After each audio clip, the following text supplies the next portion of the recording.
It's easy to sum it up when you just talk about practice. We sitting here, I supposed to be the franchise player, and we're in here talking about practice. I mean, listen, we talking about practice. Not a game, not a game, not a game. We talking about practice.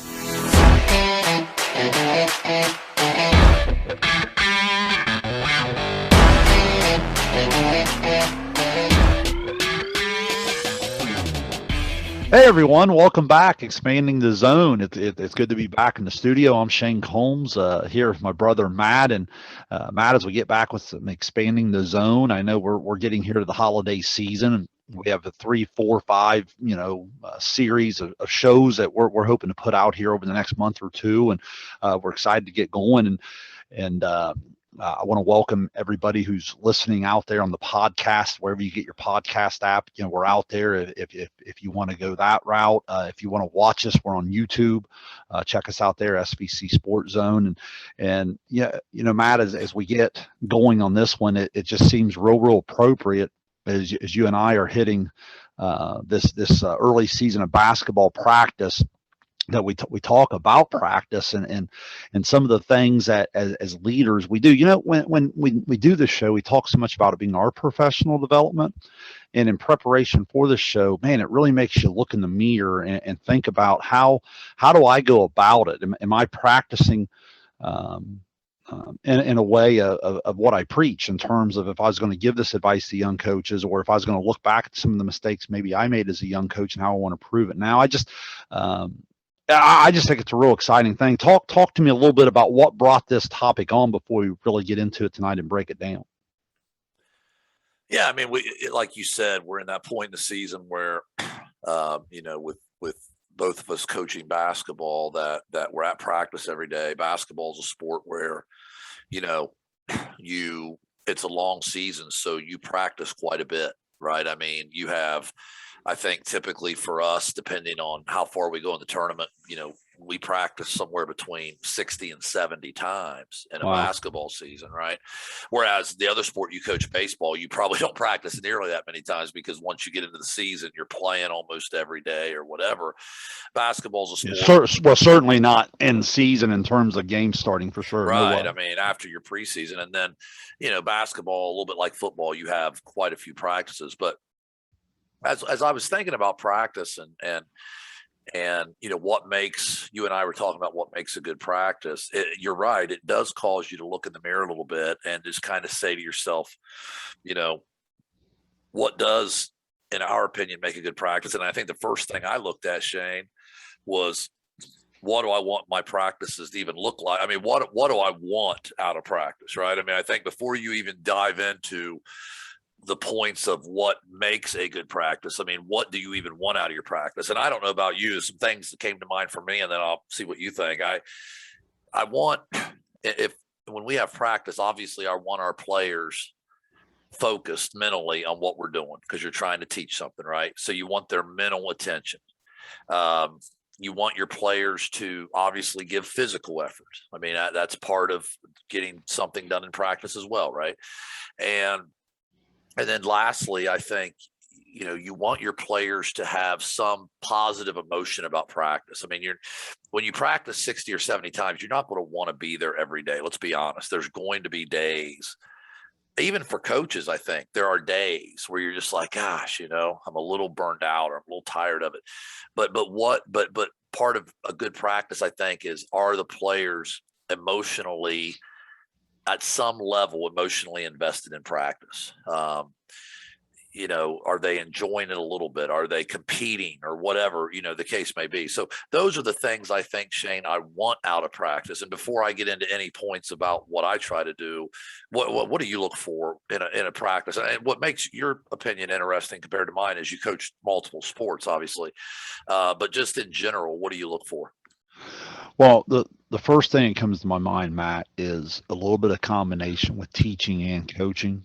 Even in some of my new roles as an administrator, and serving on TBTs and BLTs and working with professionals in all different subject areas and so forth. I think if we're being real honest as leaders when it comes to professional development, is we need to understand the adult role the adult implementation of things really impacts practice in a great way. Um, some of the things I'm sure you'll be talking about and different things as we go through some of your points, from how you organize it, what you demand, what it is you're trying to accomplish, all those different things that, we're going to hit on throughout the show, really point back to adults. I think sometimes, and I'll make this point and then we'll get going here. But like, I think sometimes we as adults, if we're not careful, we can really pass the blame onto our students or onto our athletes, right? Well, hey, they just didn't work hard, or Right. well, they're not getting it. Well, we're going to teach it another way then. You know what I'm saying? Right. We're going to have to, are we putting them in? Now, obviously, sometimes in the academic setting, the state standard or what it is that's out there kind of makes us teach a certain thing, right? Whereas Right. in coaching, maybe it's even an adjustment of, hey, are we putting our athletes in the best position? So those are some of the things that I take great pride in a show like this. I want to use this show as professional development, as I hope all of our leaders are who are out there listening or watching, in terms of how much are we to blame if practices aren't going the way we want them to go. Yeah, I mean it's a good point. I think that like you said, when it comes to your example in education, you are at the mercy a little bit of the I don't know what the right word is, the standards or the Yeah. rules that you have to go by, right? Whereas when you're coaching, it's sort of your palette, you know what I'm saying? And it's you're the one You're writing the curriculum. right. I mean, yeah, you're in control of it. You can run it the way you think you got to run it or should run it. And I think that's a responsibility that needs to be taken very, very seriously by coaches. I think that for me, and I'm in my 20, I guess, third year now as a head basketball coach, and I'm going to be real honest with you, I spend probably a half hour to 45 minutes a day on my practice plan. It's about what it takes. I have a template that's got all my drills listed on one side of it. And I just sort of am able to move those over what I want to do that day and plug in the time frame and that type of thing. So for me, how practice is organized and what we're wanting to work on that day and how we're wanting to work on it is important. I mean, I think the planning part of it and not just winging it or flying by the seat of your pants. Well, hey, let's just dive right into it. I know you have some big rock kind of key things that you look at. Why don't you throw one out to the listeners, kind of give an overview of it, and then I'll try to come back at you with some things, and we'll just have back and forth discussion on each key point that you have there in your notes. Yeah, no particular order on these. I guess the first one I'm going to talk about maybe ties in a little bit with number two, but I think the first thing practices have to be good are efficient and organized. Okay. Because I think for me, all right, and if when practice is sort of when you get into practice, if there's not a flow or a rhythm to it, right? If there's not some efficiency to it, I think it leads to some of those things I said I want in my practices where players are engaged, players are focused, players are giving great effort. If you don't have efficiency and you're sort of just there's a bunch of time in between drills and guys are just sort of walking around, or you don't really know where you're going next, or the order of your drills really don't make any sense, rhyme or reason what you're, why'd we jump from this to this type of thing, right? Are you cooling down, heating up type stuff? I mean, all these things matter. So to me, I don't know if you want to use the word organized or efficient, or if they both kind of walk hand in hand. To me, that's the very first thing I think practices have to be. I think that, they need to be laid out. My wife made fun of me because she found one of my practice plans one night and said that, we were running a drill from 4 o'clock to 4:07. And she's like, well, why 4:07? Why not 4:05, 4:10? Well, just because it's a 7-minute drill. I mean, it's 7 minutes. You know what I'm saying? I mean, if it were, to me, it's attention to detail, I guess. You see what I'm saying? Now, are we perfect? Do we not go to 4:08? Right. I mean, but what it does is it keeps you on pace. I always laugh. I mean, funny story. I think my very first practice as a head basketball coach. Okay. You're talking 23 years ago now at Portsmouth East High School. We were running full court figure eights. All right, at the beginning of practice. Well, the guy I played for in high school used to kind of have a rule, and you'll remember this, Shayne.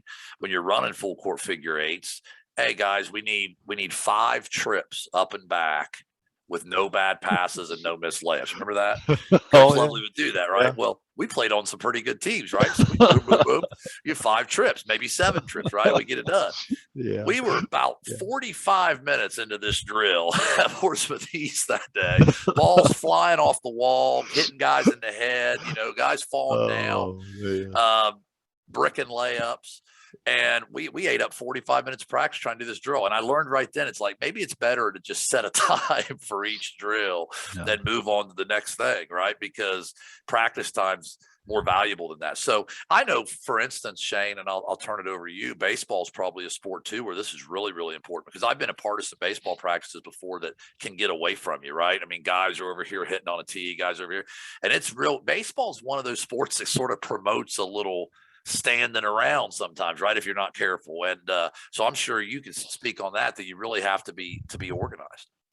Well, there's 2 or 3 things that come to my mind. And as we always say, for people who are new here to the Expanding the Zone podcast, that, Matt and I do very little, almost zero show prep. So Matt, if I say some things that maybe overlap into a couple of your other points, just kind of build off that and go. But there's a couple things that come to my mind on your first point there. And you're talking about maximizing time, maximizing your space, maximizing the resources you have in practice. So I guess from a small school perspective, this is something maybe a lot of big school coaches or leaders would not maybe quite understand. They're probably used to more of a varsity basketball practice having 12 kids in it, right?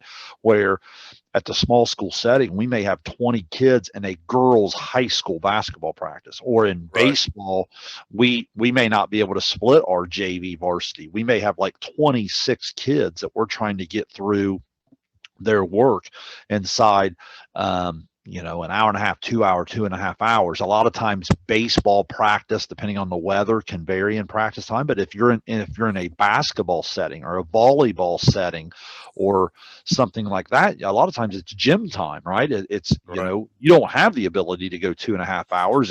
You have the gym time. There's another team coming in here in an hour and a half or whatever it may be. So it's maximizing your time. And I think the efficiency point you make is making sure that you're not wasting any of that 90 minutes, making it very purposeful, very intentional. And then it's also maximizing the resources you have. Are you trying to do it all yourself? Are you maximizing every coach? Are you maximizing every, different resource you have throughout the gym, your managers, whatever that might be? So I think all of those things are things in my notes that probably go under what you're calling efficiency. I look at it as really maximizing your time. And I don't know how in the world you'd ever do that without a plan, right? Without having like the days of a coach walking in the gym or walking out to a baseball practice or a football practice, especially, goodness, some of those people have 60 kids. I don't even know what that would look like without some sort of plan, written down. Yeah, I'm dating myself here, written down on paper or typed out on paper. In this case, probably on your phone or whatever it is. But again, you have to have something. I prefer minute by minute, like you're describing, but at least some sort of checklist of, hey, here's what I want to get to today. Well, and you're right. I mean, the resource thing's interesting because, like, let me tie in now a youth sports example, because we talk about youth sports on here. I'm also, coaching 4th grade basketball right now. So you talk about an interesting day is when I come out of varsity practice and then head to run a youth practice. And one thing. And some days you probably ask yourself, hey, what's the difference in that last drill? It looks about just as clean. No, I think that even like you said, Shayne, we've been doing this a long time. And I'm going to tell you, I would be very uneasy about walking into a practice without something in front of me. No doubt. I type my practice plan up every day. Now over Christmas break, for instance, some days I just take a piece of paper and write it out, if not for a computer, something like that. But man, I would feel extremely nervous about not Agreed. having something. And even youth practice, just tying it into youth practice. We practice for 1 hour with my 4th grade team. And I have a plan. I usually put it on my phone, and just kind of have it and look at, because even with them, and like you talk about resources, some days you show up to a youth practice and you might have 3 basketballs for 12 kids, where at the high school, every single one of my players has a ball in their hands, doing ball handling drills. We have enough basketballs for every kid to have one. So all those resource things, I help coach Little League Baseball same way. Are you going to, is the field going to be too wet? Oh, let's jump over here to the batting cage. You kind of got to, adjust on the fly. And so all those things lead to being efficient.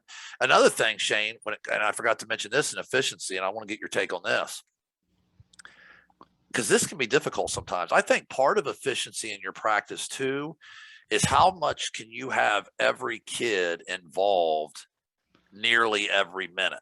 All right. Now, so how much, now obviously you're probably not going to accomplish 100% on that, but how much standing around is there? I mean, do you have 5 kids doing something and 8 kids standing?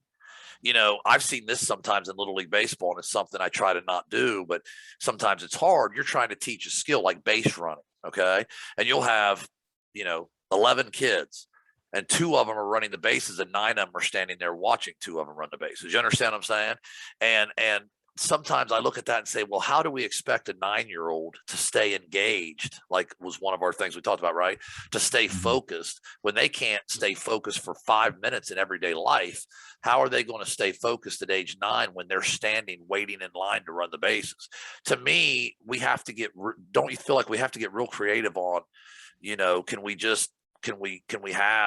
can we create some bases in the outfield to where we got groups of 3, whatever? I don't know. You know what I mean? Mm-hmm. Because I can tell you, even with varsity athletes, if you let them stand around, they'll lose focus. Right. So keeping everybody engaged is something too.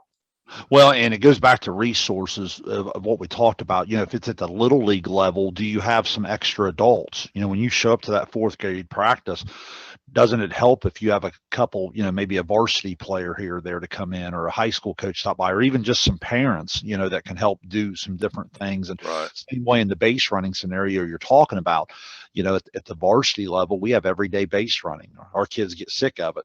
We do it every single day, but they can kind of go do it on their own. And the coaches are just kind of there for accountability at that stage of practice. Does that make sense? It's kind of our warm up type of thing as we go. So the other thing, Matt, in terms of transition time, is prep time of resources. When you're talking about batting cages, like a lot of times, if I can take 15 to 20 minutes before practice even starts in baseball, I can get a bucket of balls down, set up my soft toss, my tee, my different nets here and there, the different things I want to do, maybe get the L screen out to a certain spot or whatever I need. Now all of a sudden practice, when you talk about efficiency, happens a little bit quicker. I think the same thing's true in basketball. Just the other day, our managers weren't able to be there. Well, I noticed just like 30 seconds, 45 seconds, minute of just like a couple of our routines broke down because we just finished ball handling and we were wanting to transition into another full court drill, and we were running around trying to pick up the cones where usually our managers are trained to do that. You know what I'm saying? It's just little details of not only I'm going to do this drill next, but what kind of transition of resources do I need in terms of to set that drill up? And that's why I say when you have that plan and you're able to train your managers, you're able to let your coaches know that this is coming next. I just think that organization leads to the efficiency you're talking about. That's pretty good stuff. Let's go to another one there. What's another point that you have? Well, like I said, it leads into my second point a little bit, and I'll be interested to get your take on this. I think the length of time of a practice, it needs to be a reasonable length of time. Okay. And I guess this gets maybe a little different with different sports and probably, different parts of a season, maybe preseason compared to later in the year, whatever. But like for me, I have a real issue, okay, with when coaches say, well, we had to practice for 3 hours, and to be honest with you, in basketball, for instance, we will very seldom go 2 hours. I mean, it's usually less than that. And the reason for me, again, is we pride ourselves in being efficient and going hard. Okay. I don't know that a kid in basketball, if you're practicing for 2.5, 3 hours, I would guess you're not getting maximum effort. Okay.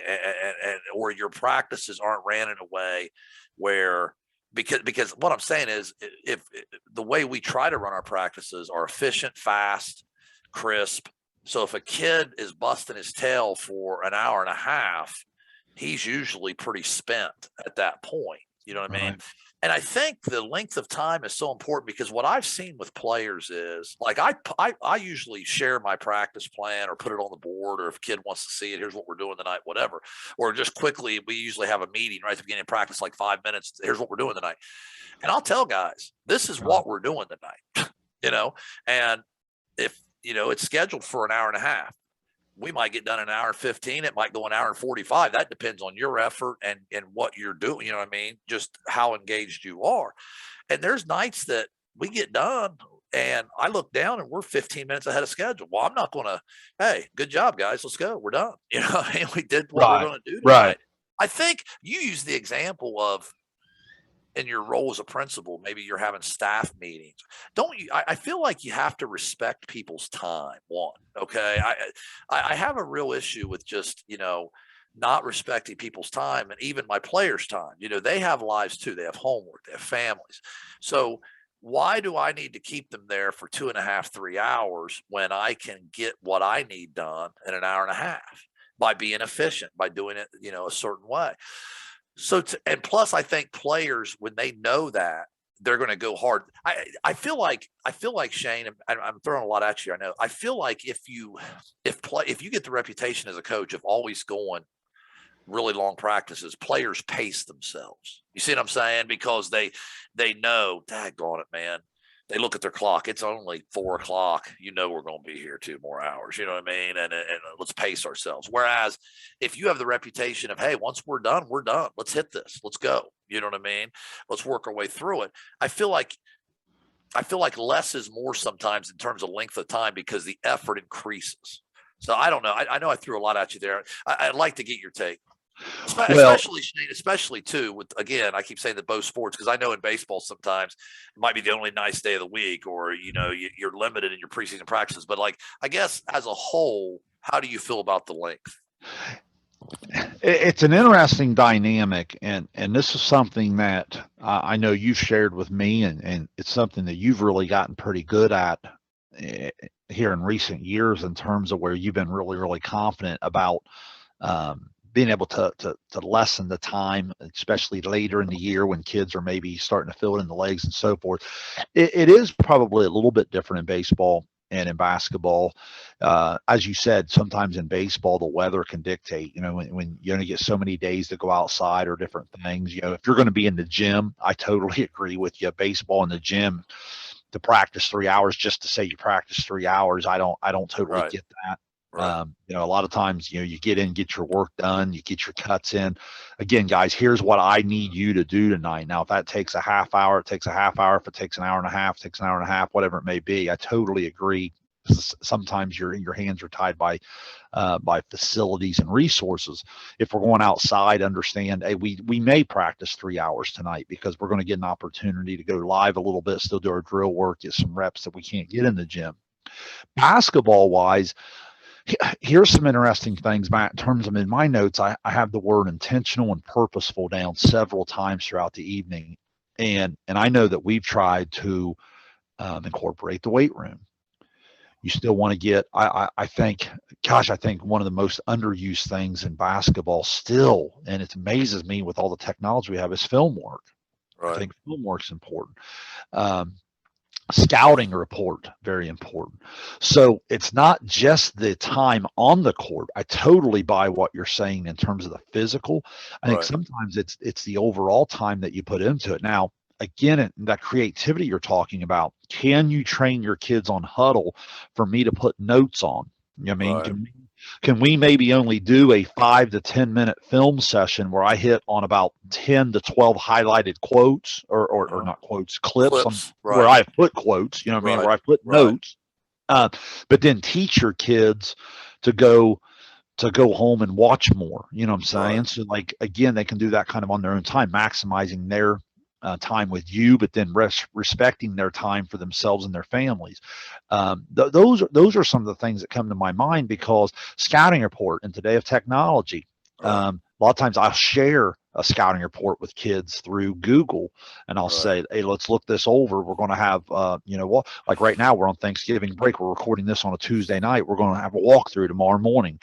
The girls already have the scouting report. We're gonna take a look at it in a little bit deeper look tomorrow morning. So it's do you find yourself not wanting to cheat those other things just to get to that goal of time? You know, like I said, weight room, scouting report, film work, and then, oh, by the way, we still need to practice. Where do you stand on prioritizing to where you don't feel like you're cheating the overall development of your kids and your team in all of those different areas? Yeah, you make great points, and I don't want people to think when I say this that every practice needs to be 45 minutes. Okay, obviously, you have to put the time in to an extent. You mentioned. Let me hit on two things you mentioned on. First, like the other things that go along with your sport, like the weight room, the film work, the scouting report. I think it's okay to have an occasional long practice. I don't want to make you sound like no practice can ever be long. I think the problem is when it's night after night after night after night. I think there are times that we, especially in the preseason, like we told our players the other day. I think it was on Friday. Friday. We weren't going to have a Saturday practice because we had a Sunday evening kind of scrimmage against our alumni team. Okay, so Saturday we were going to be off. On Friday, we said, hey, listen, be prepared for a longer practice. One, we're going to go hard for a while in our skill work. Then we're going to slow it down, but go over, this is the time of year you got to put stuff in, right? We got to put in some out of bounds stuff. We got to put in some sets. So we're going to, the second half practice is going to be mental. And then we got to go down to field house and lift because, tonight's the night to do it. It's a Friday night. You don't have to be at school the next day. So tonight's a little longer practice. Whereas, maybe on a school night, we cut that down. The night before, for instance, we'd had a National Honor Society banquet. And like I joke with my team, for the two of you on this team that are smart enough to be on National Honor Society, no, we only went like an hour and 10 minutes. I had to get those guys out. So we had a short practice Thursday, a little bit longer on Friday. So I get what you're saying. I think you tie those things in. I do think with film, again, it's organization, because I can go through and put 10 clips, okay, of what I want to show, maybe of an upcoming opponent or something we did, whichever the case may be, right? Whether we're watching opponent film or ourselves. Right. And 10 clips, boom, boom, boom, you take them through and you show them and you're out of there.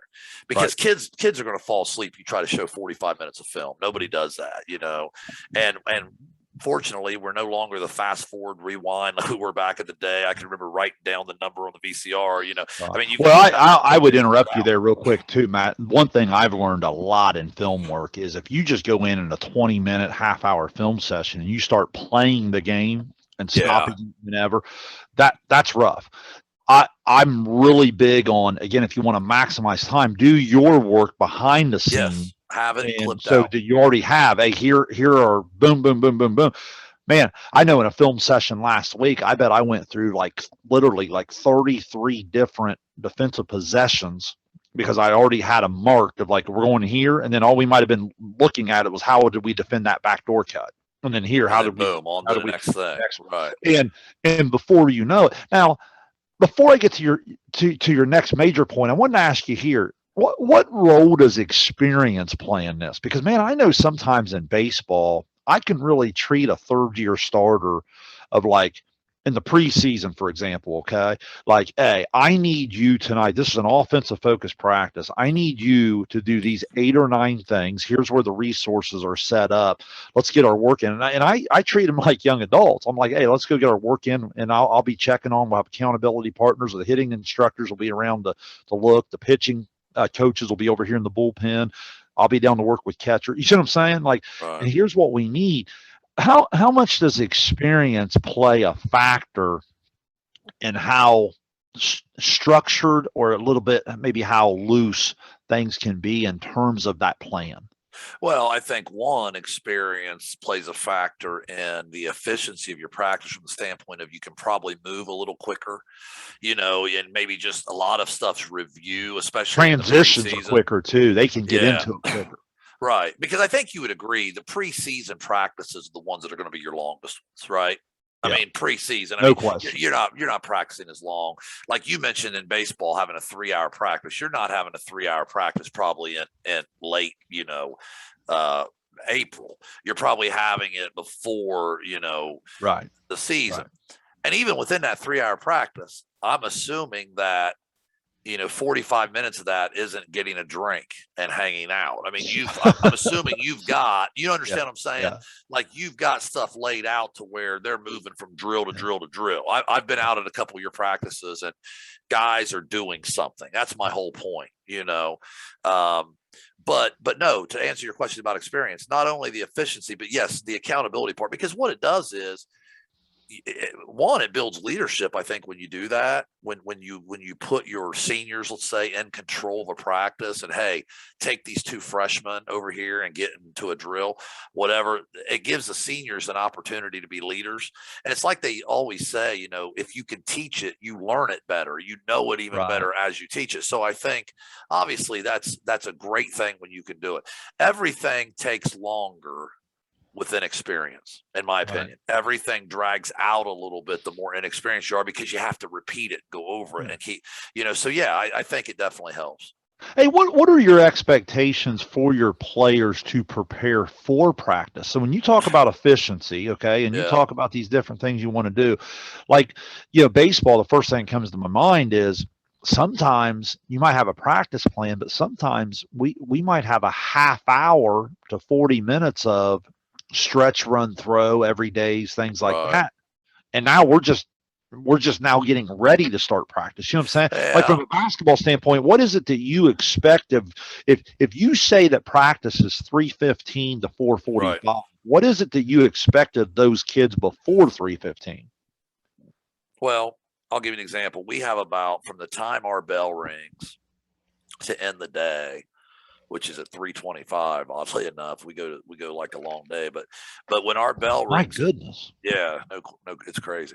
But when our bell rings at 3:25, we start practice at 3:45. So that's 20 minutes. Excuse me. We tell our guys, you got 20 minutes to get out to your car and get your stuff if you need to, or get to the locker room and get dressed. Tell your girlfriend bye, get taped, whatever you're doing, you got 20 minutes. You got to be ready to practice. And most guys, if I'm being honest, most guys are in the gym by 3:30, because I've got some kids on early release. They're showing up right at the end of the school day, ready to go. Other kids are coming in at 3:35. So what we've tried to do, because if we see that kids are in there, ready to go by 3:35, we've tried to put together like pre-practice material for them. Like, listen, every day right now, if you've got a kid that's struggling, it's free throw line. And listen, every day your pre-practice is 25 free throws.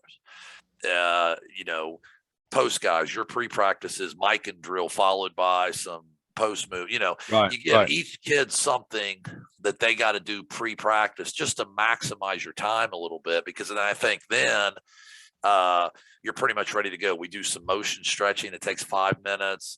We do some ball handling stuff. And the next thing you know, we're going, because I think it's important to get loose and to stretch. One of the ways to be efficient is, can you tie that in with some skill work? You know what I mean? Like, can we do some ball handling as a way to get moving and get loose, so that we're killing 2 birds with 1 stone type of thing. I think baseball is probably different, because you really have to be careful to stretch your arm out. You don't want to rush it. So every sport's probably a little different with what you have to do to prepare to practice. But again, why does the coach have to be standing over kids? Again, that's a way to give your kids, hey, pre-practice, you're responsible to do this, and they ought to be able to handle that. That's good stuff. I'll tell you what, this is going well just with this format. Let me just throw it back to you there. What's your next big rock there on your? I don't know how many you had down. I really just had 3 points, and we've went over 2 of them with the Okay. length and efficiency. And then this one, I'll be honest with you, I think practices, if you want kids to give great effort and to really be engaged, then I think you've got to try to find a way to make practice, fun, competitive. You use the word fun and people frown like, oh, what do we have? Yeah. Is it wrong to have fun? One of our words on our culture, we have several in our locker room. We have all our culture words up there. And one of them is fun. Like, this is a game, we're supposed to be having fun. There's nothing wrong with, I'm not talking about, we're just going to pass out cupcakes and, but I'm saying it's okay to enjoy what we're doing out here. We have a rule that, you better be able to laugh at yourself in county, because we're going to bust your chops. You can bust ours if you want. We just have that type of relationship. We like to have fun with it. But like, if your practices are going to be really, kids are really going to want to be there, then you got to compete a little bit. You got to have fun. I think, putting kids in situations where you're keeping score and gamifying it almost, right? These kids have grown up on games their whole lives, this generation, right? Video games.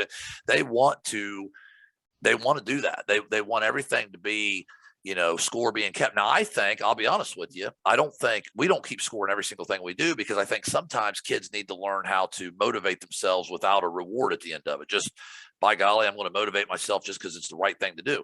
But there are times where we keep score. A lot of times we keep score. A lot of times we'll make a competition out of it. If we're running a shooting drill the day before a game, we do a lot of shooting drills. Hey, this group down here, whoever loses is running, and while they're running, you can better believe the other team's talking trash, like, hey, yeah, so it gets competitive. And I think that makes it more enjoyable too. I don't know what your thoughts are on that, but I feel like if we really want our players to be engaged, these are kids, we've got to do something to make it enjoyable. Well, I don't think there's any question in terms of the fun part. I was just working with a young lady. She was struggling a little bit the other night, and she had texted me and said, "Hey, coach, can we spend some extra time after practice in the gym?" And, we were spending some time, and I liked her focus. I liked her grind. She was really, she really putting the work in, Matt, but at the same time, I could just see the look on her face of like, I'm thinking, hold on a second. You're one of the best shooters I've ever coached. What's the body language about? You know what I'm saying? It's one of those of like, shooting is fun. Right. I said, I played with like 3 1,000-point scores in high school. I didn't get to shoot a lot. Shooting can be fun. Like it's, but you're right. I think sometimes, we have this thing of like, the old school coach of, my practices aren't designed for your enjoyment, like Gene Hackman and Hoosiers, right? Like, well, that's fine. But at the same time, it is basketball, baseball, whatever you're playing, it's fun. You hope you look forward to going to practice. You look forward to playing in the games and so forth. So I think there's a lot of sense. Shayne, one thing, let me ask you this. Go ahead. There's different ways to do that. We talked about keeping score or making competitions, right? But like, sometimes it's just like mixing up your drills every day too. So like if you're going to work on, like we have like what we call our defense progression, and we start 1-on-1, then 2-on-2, 3-on-3. We're teaching different things, but like sometimes one day we might work on, one day we might teach on ball defense with this closeout drill, and another day we might use another closeout drill, just if nothing else, just to mix it up so the kids don't get so stuck in a rut of the same drill every day. Like, I think even if you have an everyday skill, okay, like you said earlier, what was the everyday thing in baseball? Base running or whatever, right? Every day. Right. But you could possibly, maybe you already do this, you don't necessarily have to do it the same way every day. You can work on base running maybe in some different scenarios. Hey, today we're going to work on, first to third or today, and so I guess what I'm saying is be creative. I think coaches need to be creative in their approach just to keep it fresh, I guess. Matt, I have one point down on my notes that we haven't touched on yet. And I think with all of your experience, I think this is a really good professional development point that all coaches in all sports need to hear. I don't know. It applies to baseball a little bit when it comes to game prep or the times that you do maybe get a chance to get ready for an opponent, which is maybe more in a postseason type of elongated scouting report or a week to prepare. But basketball, it's all the time. Is ratio of practice time in relation to ratio of game minutes played. So for an example, the first thing that comes to my mind is a man-to-man team versus a zone team. And let's say in a 32-minute basketball game that you feel like you're going to play man 29 minutes a night, you might spot zone for 3 minutes. Are you someone who that kind of dictates into your practice ratio too, in terms of how much time you spend? Or do you still feel like matchup to matchup, there's always going to be time, or hey, we need to work on this because that 3 or 4 minutes we do play it, it's huge? Or where do you stand on that? Do you understand what I'm asking there in that ratio? Yeah. What's your take on that? Well, yeah, I'm a believer in it's got to match up. I don't think, there's a reason why it's hard to play, like in basketball, for instance, it's hard to play 3 different types of zones, or it's hard to play because there's only so much practice time you can dedicate to all that stuff. Right. So, and I do think it has to matter. If you play 75% man to man, then I think you have to do more man-to-man stuff in practice. And defense might be kind of a bad example because if you're playing a good zone, you have man-to-man kind of fundamentals within that zone probably anyway. But you know what I'm saying? It's like so a better example might be this. Let's say you hardly ever press. Let's say you're not a pressing team at all. Are you going to spend the same amount of time working on your press as you do your half-court defense? Probably not. Now, you may have to press if you're down 5 with a minute left. So you got to work on it a little bit, right? But I think you work on it with the idea of we're only going to use this a little bit. So let's at least give it a little bit of time. I do believe that there should be a ratio in that, I think. And I think that, you got to be creative because sometimes you can work on 2 different things within the same drill, right? Or the same process too. But I do. I think that your approach, your identity has to match your practice plan, if that makes sense. That's just my personal opinion, but I'm not sure how you feel about it. Well, it's like bunting, for example, in baseball. I'll see some coaches that, they'll bunt a couple, and then hit. You know what I'm saying? Like, right. And then all of a sudden, though, they're asking that kid to maybe bunt 2 out of 3 or 3 out of 4 plate appearances. Or bunt in a pressure situation. Yeah, and I'm like, man, whoa, that doesn't match up. Just a guy tossing it from behind the L screen. You know what I mean? If this is a kid that you honestly think you're going to ask 50% of the time to bunt, he needs to bunt, that much in terms of his reps in practice. You see what I'm saying? Where maybe I don't have my 3 and 4 hole hitter doing it as much.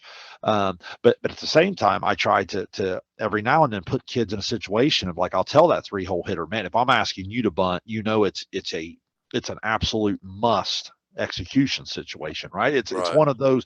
So I'm not saying there's a perfect solution for all of it. I'm not saying that it'll always match up. I'm not saying there aren't times, we're going to have a specialty practice tonight where we're going to really work 1 through 9 in the order on bunting. Right. You know what I mean? Right. Maybe sometimes, I'm sure you do this in basketball too. Sometimes, offensively, we're going to work on bunting tonight so that defensively we can work on bunt coverages. Right. Or in practices, we're going through this here the other day in practice. We're trying to play some zones that we never play, but we're trying to run them because we wanted to run against them. You know what I'm saying? So you always get that dynamic ratio. So I just think that's something that coaches have to be aware of. I don't know that you'll ever perfect it, but I think that's an awareness as we go. So I guess when you take all of what we talked about as we move through our toward our final thoughts here, Matt, how would you summarize the keys that we talked about in practice, if a young coach is out there listening and he or she's trying to take something away from tonight's show, what would be that one main summary, a concept that you'd want them to take away? Well, I think the biggest thing is start with what's the thing you guys always talk about in education. Start with the end in mind, right? Type Oh, thing. Leader in Me. Yes, Stephen Yeah, Covey. yeah. Yeah. So Yeah. start with what you're hoping to accomplish. I think in a practice, when I put my practice plan together, that's I try to think, okay, what do I want to accomplish with this? What do we need to work on today? And once you get into the season, a lot of that's tied to your next opponent, right? What do we need Sure. to get ready for? But like, and then work sort of backwards from there. Okay, what drills do I have that address these things? What order can I put them in? How can this flow? And then I think, but what's the word we keep coming back to? Plan. Organize. Think about it. I just spent, like I said, I've been at this a while now, and before the season, I got on YouTube and watched like 7 or 8 college practices over the course of 2 weeks, just all access. You can type it in, boom. I watched the Richmond Spiders practice. I watched, Oklahoma State practice. I just whatever I could get an hour and 45-minute practice, I'd watch it, just because I wanted to see what they were doing.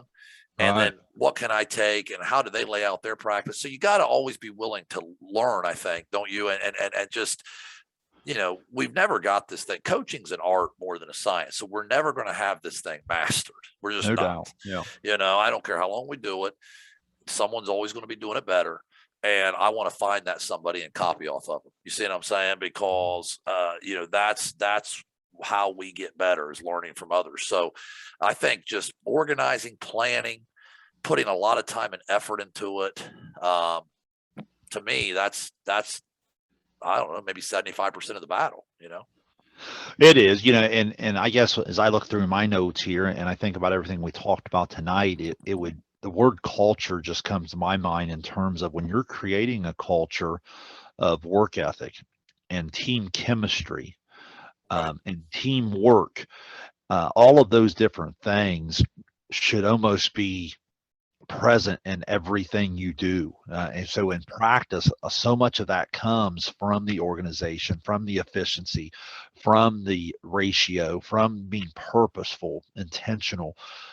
I guess the resources I mentioned, I would challenge coaches to know your strengths, know your weaknesses. Where are you going to shine in practice?